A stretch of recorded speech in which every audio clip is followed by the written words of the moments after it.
نحمد نصلی علی رسول الکریم اما بعد فاعوذ باللہ من الشیطان الرجیم بسم اللہ الرحمن الرحیم۔ صحیح بخاری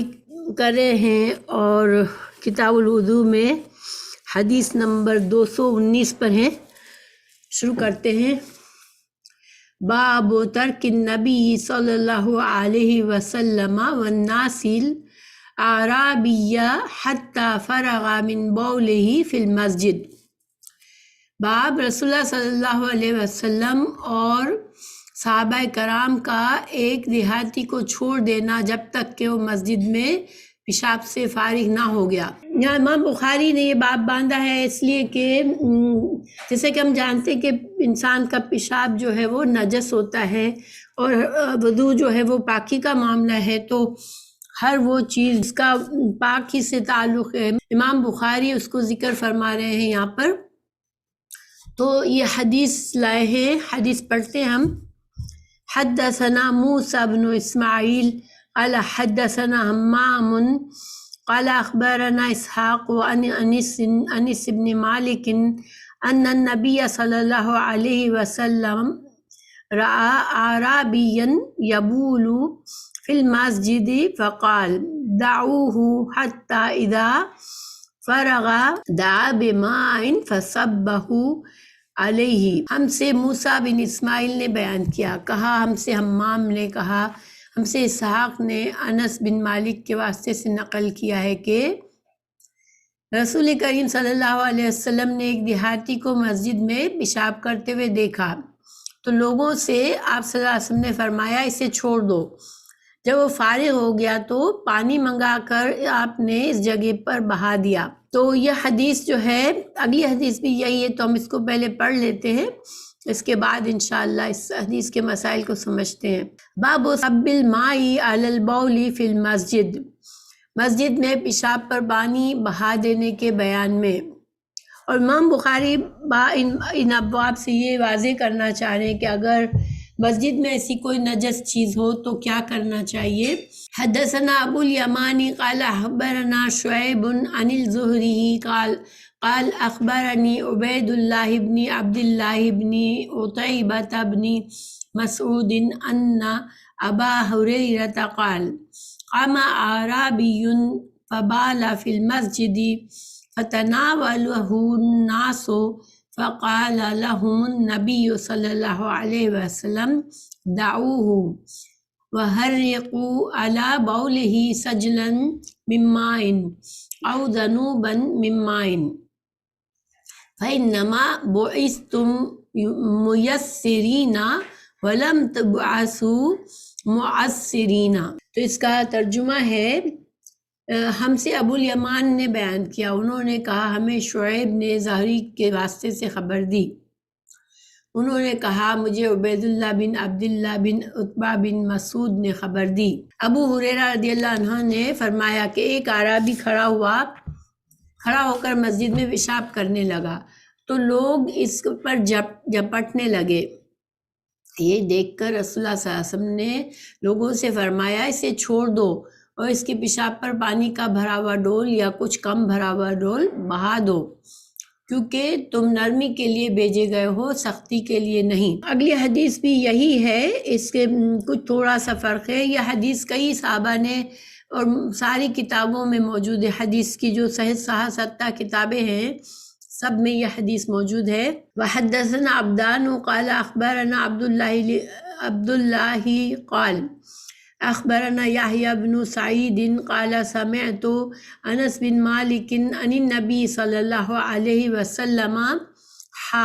یعنی کہ اب امام بخاری اس کی دوسری سند لا رہے ہیں، تحویل سند کے لیے آتا ہے یہ حدثنا خالد قال وحدثنا سلیمان عن یحییٰ بن سعید قال سمعت انس بن مالک قال جاء اعرابی فبال فی طائفۃ المسجد فزجرہ الناس فنہاہم النبی صلی اللہ علیہ وسلم فلما قضى بولہ امر النبی صلی اللہ علیہ وسلم بذنوب من ماء فأحرق علیہ۔ اب اس میں تھوڑے الفاظ کے فرق تھے۔ اس حدیث میں طائفۃ المسجد ہے کہ مسجد کے کونے میں، اور پھر یہاں پر صحابہ کرام نے اس کو منع کیا، یعنی کہ ہوا یہ تھا کہ جب اعرابی نے یہ کام کیا تو صحابہ کرام اس کی طرف دوڑے بھی تھے، اس کو آواز بھی لگا رہے تھے، اس کو منع کرنے کے لیے کوشش کر رہے تھے، اس کو روکنے کی کوشش کر رہے تھے۔ اس لیے یہ الفاظ کا فرق ہے۔ اس حدیث میں کیا ہمیں سیکھنے کو مل رہا ہے؟ دیکھیں، پہلی بات، اعرابی کون ہوتے ہیں؟ تو اعرابی جو ہے یہ لفظ اسی طرح استعمال ہوتا ہے، جمع ہے مگر واحد کے لیے بھی استعمال ہوتا ہے، اور وہ لوگ جو کہ شہروں سے دور جنگلوں میں، یا جس کو ہم خانہ بدوش کہہ سکتے ہیں، یا دیہاتی لوگ جو کہ مہذب، بہت تہذیب ان کے اندر نہیں ہوتی کیونکہ ان کو علم نہیں حاصل ہوتا، وہ شہروں کے اندر لوگوں سے معاملہ کر کے انسان کے اندر لین دین کی، بات کرنے کی اور اخلاق کی سمجھ آتی ہے، لیکن یہ ایسے لوگ ہوتے ہیں جو جنگلوں میں رہتے ہیں اور ان کو بہت زیادہ ان میں تہذیب نہیں ہوتی، اکھڑ پن ہوتا ہے، جہالت ہوتی ہے اور لا علمی ہوتی ہے، اور ان کے اخلاق کے معاملے میں بھی ان کے اندر نرمی نہیں پائی جاتی کیونکہ یہ سخت ماحول میں سخت زندگی گزارے ہوتے ہیں۔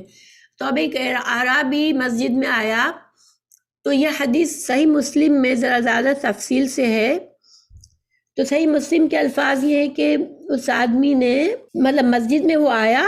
اور وہ ایک کونے میں جا کر اس نے پیشاب کرنا شروع کیا، تو صحابہ کرام نے جب یہ دیکھا تو اس کی طرف دوڑے، کچھ صحابہ اس کو منع کر رہے تھے، مت کرو، رک جاؤ،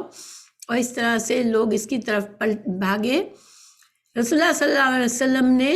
منع فرما دیا صحابہ کرام کو کہ تم یہ مت کرو۔ صحابہ کرام نے یہ ایسا کیوں کیا تھا کہ یہ مسجد کے آداب کو سمجھتے تھے کہ مسجد جو ہے وہ اس کو پاک صاف رکھنے کا ہے اور مسجد میں کوئی گندگی یا نجس کام نہیں کرنا، تو اس وجہ سے صحابہ کرام جو ہے وہ رسول اللہ صلی اللہ علیہ وسلم حالانکہ موجود تھے، مگر چونکہ صحابہ کرام کو معلوم تھا کہ یہ کام تو بہت ہی غلط ہے، تو انہوں نے روکنا چاہا۔ گویا کہ ایک مسلمان جب کوئی غلط کام کو دیکھتا ہے، جو خلاف شریعت کام دیکھتا ہے، تو وہ اس کو روکنے کی کوشش کرے، اور یہ جائز اور صحیح کام، صحیح طریقہ یہی ہے کہ یہ ہم پر فرض ہے کہ ہم برائی کو روکے جب برائی ہو رہی ہو تو۔ مگر اس معاملے میں رسول اللہ صلی اللہ علیہ وسلم نے ان کو منع فرمایا کہ تم اس کو چھوڑ دو۔ تو ایسا کیوں کیا رسول اللہ صلی اللہ علیہ وسلم نے کہ اگر اس اعرابی کو جب وہ کر رہا تھا اور اس دوران اس کو روکنے کے لیے زبردستی کی جاتی تو وہ نقصان دہ بات ہوتی، کیونکہ وہ یا تو ڈر کر بھاگتا اور مسجد کے ایک کونے کے بجائے ساری مسجد کو گندا کرتا، اور یا پھر وہ اگر اس کو ڈر کے مارے رک جاتا تو وہ اس کے لیے اپنے لیے صحت کے لیے اچھا کام نہیں ہوتا۔ تو گویا کہ ہر حال میں نقصان تھا اس طرح سے اس کو اس دوران روکنا۔ تو رسول اللہ صلی اللہ علیہ وسلم نے صحابہ کرام کو منع فرمایا کہ اس کو چھوڑ دو جب تک یہ فارغ نہ ہو جائے، اور جب یہ فارغ ہو گیا تو آپ صلی اللہ علیہ وسلم نے حکم فرمایا کہ ایک سجلن کہتے ہیں پانی سے بھری ہوئی ڈول کو، جب ڈول خالی ہوتی ہے تو عربی میں اس کو دلوا کہتے ہیں، ٹھیک ہے، جب اس میں پانی ہوتا ہے تو سجلن کہتے ہیں یا ذنوبن کہتے ہیں، ٹھیک ہے۔ تو یہ دونوں ہم معنی الفاظ ہیں، سجلن یا ذنوبن۔ یہ راوی کو غلطی لگی ہے، وہم ہوا ہے اس کو کہ یہ سجلن کا فرمایا تھا آپ صلی اللہ علیہ وسلم نے یا ذنوبن کہا تھا، کہ ایک پانی سے بھرا ہوا ڈول جو ہے وہاں پر بہا دو۔ تو پھر آپ صلی اللہ علیہ وسلم نے صحابہ کرام کو کیا فرمایا؟ انما حصر کا کلمہ ہوتا ہے، اس کا مطلب ہوتا ہے صرف اور کوئی بات نہیں مگر صرف یہی بات ہے۔ تو آپ صلی اللہ علیہ وسلم نے صحابہ سے فرمایا کہ دیکھو صرف یہ ہے کہ تم لوگ تم کو بھیجا گیا ہے۔ اب رسول اللہ صلی اللہ علیہ وسلم ہی کو مبعوث فرمایا، اللہ نے رسول بنایا، آپ صلی اللہ علیہ وسلم ہی مبعوث ہوئے، لیکن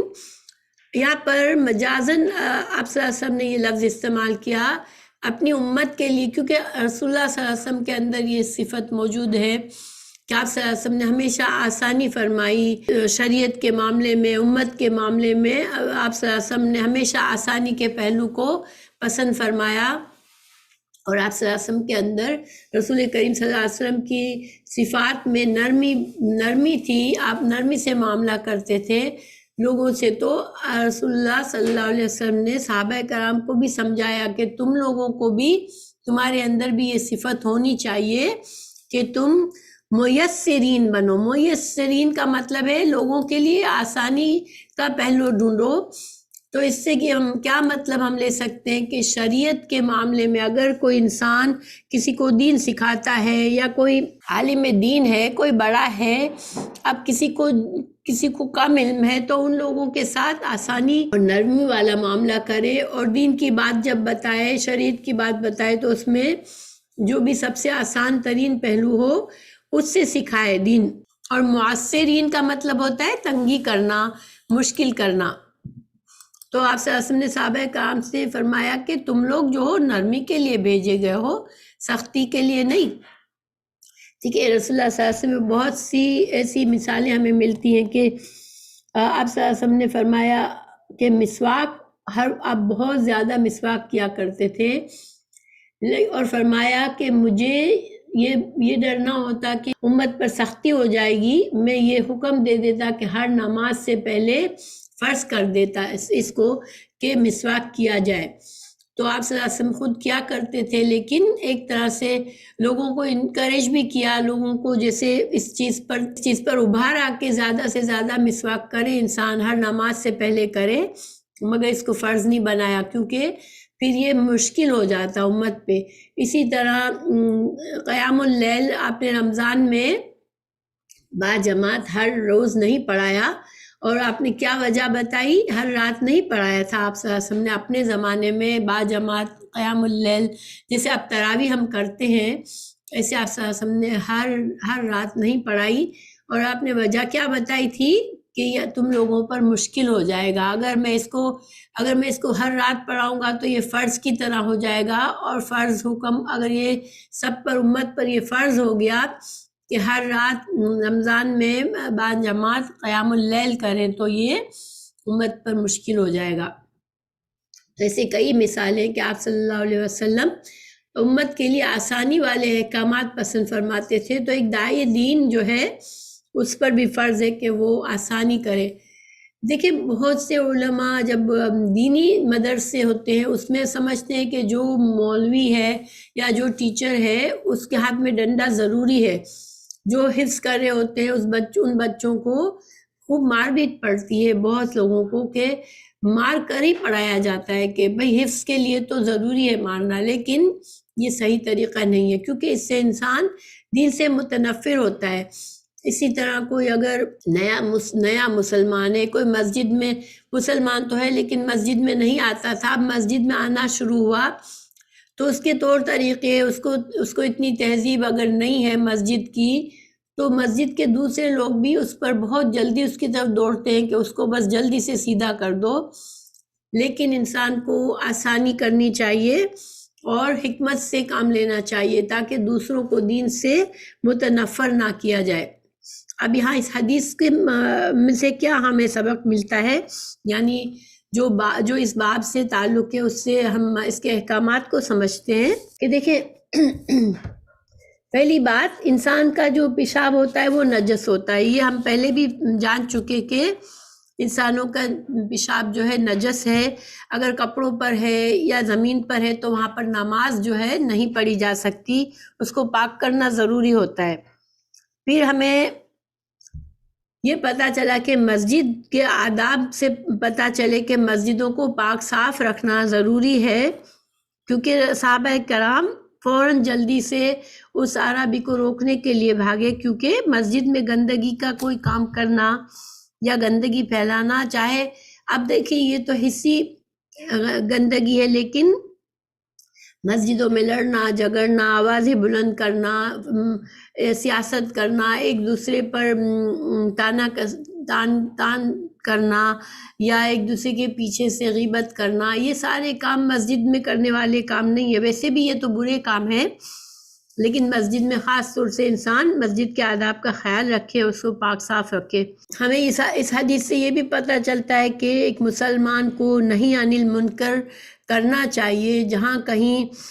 کوئی غلط کام، شریعت کے خلاف کام ہو رہا ہو تو اس کو روکنے کی کوشش تو کرنی چاہیے، مگر اس میں حکمت عملی سے کرنا چاہیے۔ ایسا نہ ہو کہ ایک سدھار کرنے کے لیے دوسرا بگاڑ کر دے انسان۔ پھر رسول اللہ صلی اللہ علیہ وسلم نے اس کو بیچ سے نہیں روکا، کیونکہ وہ اس میں زیادہ نقصان تھا، یعنی کہ اگر اس کو بیچ سے روکا جاتا تو یا تو ممکن تھا کہ ساری مسجد میں اس کی گندگی پھیلتی، کہ وہ اس حالت میں اگر وہاں سے ہٹتا تو ادھر ادھر بھاگتا، اور یا پھر وہ خود بیمار ہوتا کہ اس اپنی فراغت سے پہلے اس کو روکا جاتا زبردستی، تو یہ دونوں نقصان دہ کام تھے۔ اس وجہ سے ایک بڑے نقصان کو بچانے کے لیے چھوٹا نقصان کو برداشت فرمایا رسول اللہ صلی اللہ علیہ وسلم نے، کہ اس کو فارغ ہونے تک انتظار کیا، اور جب وہ فارغ ہو چکا پھر اس حصے کو پاک کرنے کا حکم دیا۔ تو اس سے ایک قاعدہ بنتا ہے، شریعت کا ایک قاعدہ یہ بنتا ہے کہ انسان کو دیکھیں برائی کو روکنا بہت ضروری ہے، اور ویسے بھی شریعت کے لحاظ سے انسان کو اپنے آپ کو بھی گناہوں سے بچانا ضروری ہے، لیکن کبھی انسان ایسی سچویشن میں آتا ہے کہ ایک نقصان سے بچانے کے کوشش میں وہ بہت بڑا نقصان کر بیٹھتا ہے۔ کوئی فتنہ پھیل جاتا ہے، کوئی ایسا کام ہوتا ہے جس کو بظاہر وہ برا کام ہی ہے، لیکن اس کی اصلاح کرنے میں کوئی فتنہ اٹھ سکتا ہے، تو انسان پھر اس وقت خاموش ہو جائے اور بڑے نقصان سے بچائے۔ یہ قاعدہ ہے کہ جب دونوں پہلو نقصان کے ہی ہیں تو پھر انسان یہ دیکھے کہ کس کام میں کم نقصان ہے، پھر اس کو اپنا لے۔ پھر پانی جو مسجد کا حصہ خراب ہوا، دیکھیں اس زمانے میں تو مٹی کے فرش تھے، مسجد کوئی پکا فرش نہیں تھا، پکے فرش کو تو پانی سے دھویا جا سکتا ہے، مٹی کے فرش کو آپ صلی اللہ علیہ وسلم نے اس پر پورا ڈول پانی کا اس کے اوپر ڈالنے کا حکم فرمایا۔ گویا کہ یہ نہیں فرمایا آپ نے کہ مٹی کو پہلے کورے دو، پھر وہاں سے مٹی ہٹا کر اس کے بعد اس کے اوپر پانی پھینکو، اور آپ صلی اللہ علیہ وسلم نے یہ بھی نہیں فرمایا کہ اس کو رہنے دو، دھوپ سے سوکھ جائے گی تو پاک ہو جائے گی، بلکہ پانی ڈلوایا۔ تو گویا کہ پاک کرنے کا، مسجد کو پاک کرنے کا، کہیں پیشاب زمین پر ہو، کسی زمین کو پاک کرنا ہے تو سب سے بہتر طریقہ پانی ڈالنے کا ہے، کیونکہ کچھ علماء جو یہ ہیں وہ یہ کہتے ہیں کہ نہیں، پھر وہاں سے اس جگہ سے کسی مٹی، کسی زمین پر پیشاب ہے تو اس زمین کو پہلے کھرچ کر، اس کو کھود کر وہاں سے مٹی ہٹانا ضروری ہے، پھر اس پر پانی ڈالنا ضروری ہے۔ اور کچھ نے کہا نہیں، کچھ بھی نہیں کرنا، صرف دھوپ میں سوکھ جائے گی تو یہ پاک ہو جائے گی۔ یہ دونوں جو ہے یہ باتیں صحیح نہیں ہیں۔ اصل طریقہ ہمیں اس حدیث سے پتہ چلتا ہے کہ پانی بہایا جائے گا۔ اب کتنا پانی بہایا جائے گا، وہاں پر ایک ڈول بھر کے پانی کو بہایا گیا،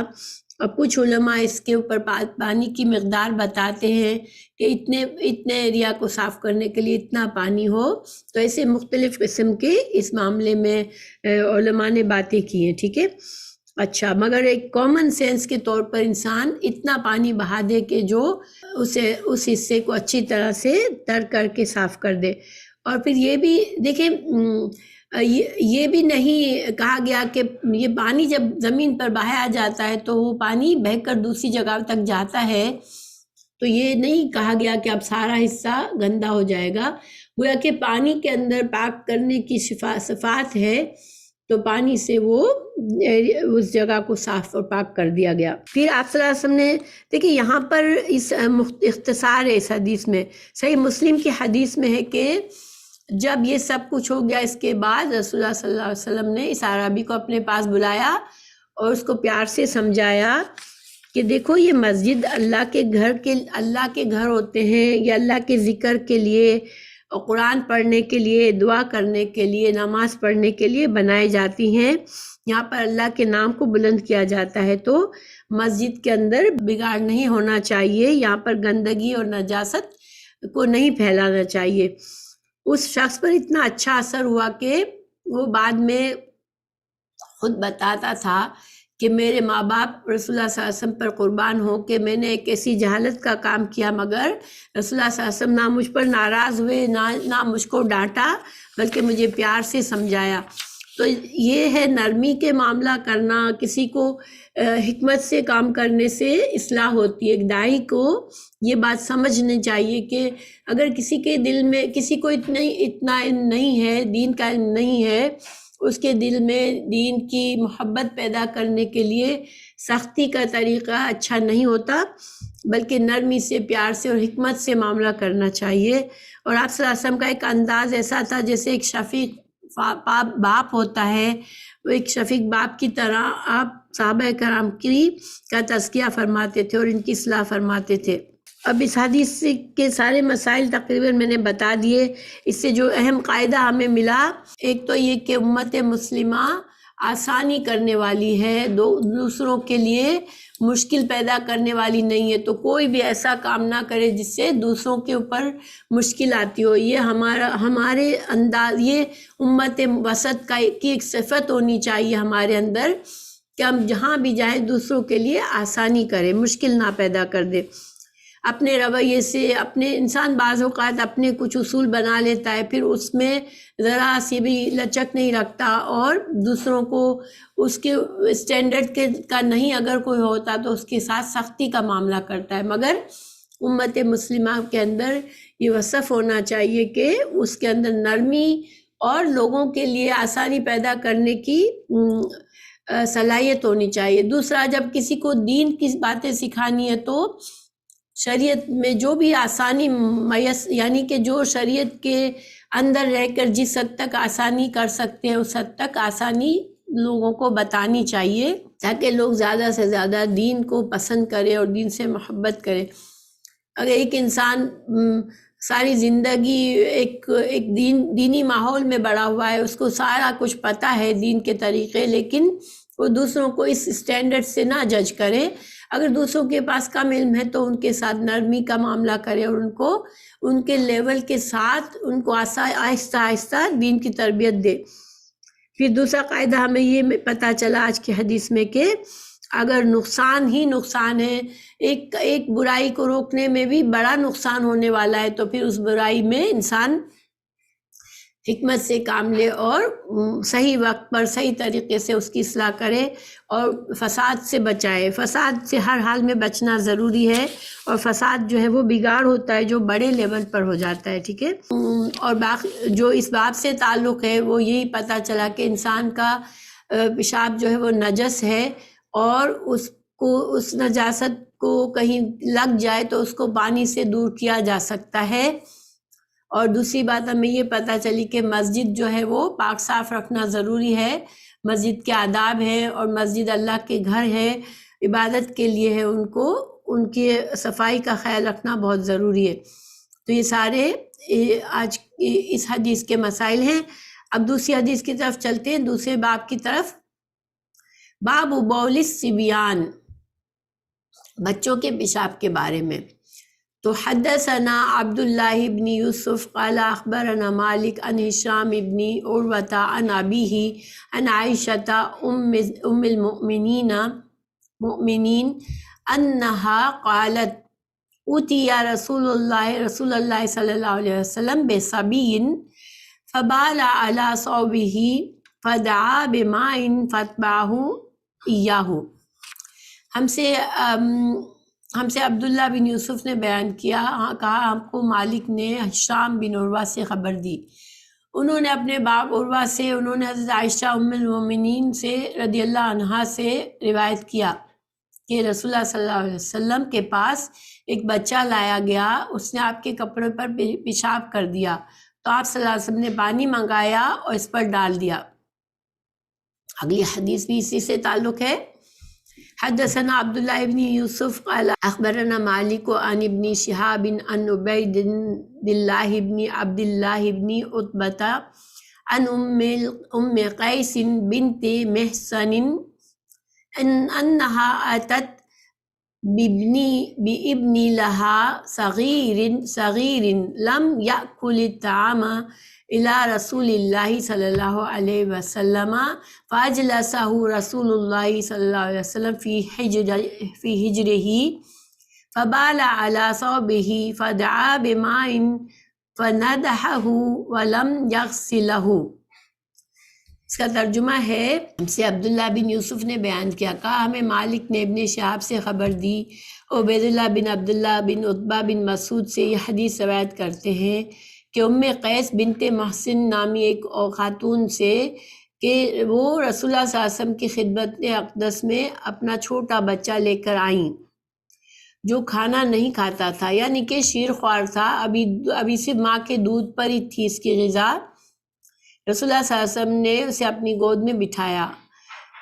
اس بچے نے آپ صلی اللہ علیہ وسلم کے کپڑے پر پیشاب کر دیا۔ آپ نے پانی منگا کر کپڑے پر چھڑک دیا اور اسے دھویا نہیں۔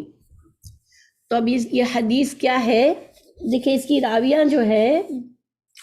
ان کا نام ہے قیس بنت محسن۔ یہ راویہ جو ان کی 24 احادیث ان سے روایت کی جاتی ہے، اور صحیح بخاری میں 2 حدیثیں ہیں ان کے یہ ایک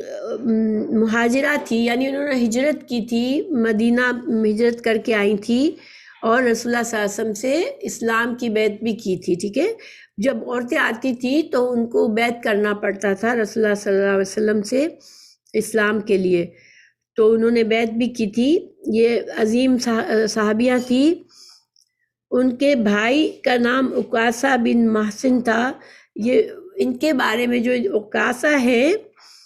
ان کے بارے میں ایک مشہور حدیث ہے کہ رسول اللہ صلی اللہ علیہ وسلم نے ایک بار فرمایا کہ نے خوشخبری دی کہ میری امت کے 70,000 میری امت کے لوگ ایسے ہیں جو کہ بغیر حساب کتاب کے ان کو جنت میں داخل کیا جائے گا۔ تو عکاسہ وہاں پر موجود تھے، انہوں نے کہا یا رسول اللہ میرے لیے دعا کریں، صلی اللہ علیہ وسلم آپ میرے لیے دعا کریں کہ میں ان میں سے ہو جاؤں۔ تو رسول اللہ صلی اللہ علیہ وسلم نے فرمایا کہ آپ ان میں سے ہیں۔ گویا کہ عکاسہ کو آپ رسول اللہ صلی اللہ علیہ وسلم نے یہ خوشخبری سنائی کہ وہ ان لوگوں میں ہے جو کہ بغیر حساب کتاب کے جنت میں داخل کیے جائیں گے۔ اللہ سبحانہ وتعالی ہمیں بھی ان میں سے بنائے، آمین۔ اور یہ صحابیہ خود بھی بہت ہی عظیم صحابیہ تھی۔ ظاہر ہجرت کرنا کوئی معمولی بات نہیں تھا عورتوں کے لیے، انہوں نے ہجرت کی تھی۔ اور ان کی ایک حدیث موجود ہے کہ وہ ان کے بیٹے کا انتقال ہو گیا، چھوٹے بیٹے کا انتقال ہو گیا، تو ظاہر ماں تھی، تو جب بس بچے کو جو نہلا رہا تھا، جو شخص غسل دے رہا تھا اس کی میت کو، تو بیتاب ہو کے اس سے کہا کہ تم اتنے ٹھنڈے پانی سے میرے بچے کو مت نہلانا، کہیں تم اس کو ماری نہ ڈالو۔ تو عکاسہ نے یہ بات رسول اللہ صلی اللہ علیہ وسلم کو بتائی تو رسول اللہ صلی اللہ علیہ وسلم ہنس دیے۔ پھر آپ صلی اللہ علیہ وسلم نے اس خاتون کے لیے دعا فرمائی، اس کی زندگی میں برکت کی دعا فرمائی اور انہوں نے لمبی عمر پائی۔ تو یہاں پر یہ اپنے بچے کو لائی رسول اللہ صلی اللہ علیہ وسلم کے پاس۔ دیکھیں یہ مدینہ میں اکثر کیا جاتا تھا کہ مدینہ میں کوئی بچہ پیدا ہوتا تھا تو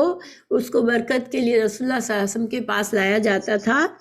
اور آپ صلی اللہ علیہ وسلم بھی کبھی بچوں سے اس طرح سے کراہت نہیں محسوس کرتے تھے۔ یہ واقعہ 1 سے زیادہ دفعہ ہوا آپ صلی اللہ علیہ وسلم کے ساتھ کہ کسی نہ کسی بچے نے آپ کے کپڑے پر پیشاب کر دیا، مگر آپ صلی اللہ علیہ وسلم جو ہے کبھی اس پر کراہت کا اظہار نہیں فرماتے تھے۔ تو یہ آپ کی شخصیت تھی۔ دیکھیں کتنی عظیم شخصیت ہے، اتنا بڑا رتبہ تھا آپ صلی اللہ علیہ وسلم کا کہ تمام انسانوں میں بہترین انسان، انبیاء کے سردار، اور مسجد میں ہوا کرتے تھے، لیکن آپ کے کپڑوں پر بچہ کوئی پیشاب کر دیتا تو آپ اس کو بہت بڑا معاملہ نہیں بناتے تھے اور اس کو دھو لیا کرتے تھے۔ تو اب یہاں پر یہ پتہ چلا، اس حدیث سے مسائل کیا پتہ چلتے ہیں کہ بچے کا پیشاب بھی نجس ہوتا ہے، جس طرح حالانکہ یہ بچہ جو ہے ابھی شیر خوار تھا لیکن اس کا پیشاب بھی نجس ہوتا ہے۔ دوسری بات یہ کہ اصل نے تو چھینٹے لگائے، کپڑے پر پانی کے چھینٹے ڈالے، تو اس کے بارے میں یہ کہا جاتا ہے کہ چھوٹا بچہ لڑکا ہوتا ہے اگر، تو چونکہ اس کا پیشاب جو ہے وہ چھینٹوں کی طرح ہر جگہ اڑتا ہے، زیادہ حصے میں زیادہ کپڑے، اگر کسی کی گود میں لڑکا ہے تو اس کے